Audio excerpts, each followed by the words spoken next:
নেপথ্য শোকের স্বপ্ন দেখা আমেরিকা প্রবাসী রেজা পাহলভীর মেয়ে জানিয়েছেন তার বাবা গত কয়েক ঘন্টা আগে হৃদরোগে আক্রান্ত হয়ে হাসপাতালে ভর্তি হয়েছেন। যখন যুদ্ধবিরতির খবর তার কানে পৌঁছায় তখনই তিনি হৃদরোগে আক্রান্ত হন।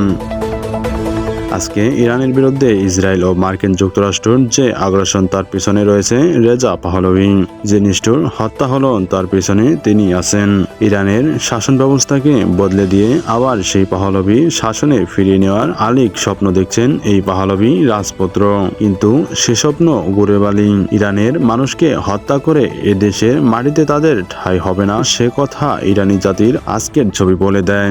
ইরানের সামরিক বেসামরিক নাগরিকদের বিরুদ্ধে ইসরায়েলের অপরাধের প্রতিশোধ গ্রহণকারী ইরানের সশস্ত্র বাহিনীর প্রশংসা করতে নেতানিয়া ইকবাল সংস্কারের জনতার ঢল নামে হাজার হাজার মানুষ হাতে পতাকা ইসলামী বিপ্লবের এবং শহীদদের ছবি নিয়ে বিজয় উদযাপনের খোলা ময়দানে হাজির হন। নারী পুরুষ ইরানের বিজয় স্লোগান দিতে থাকেন।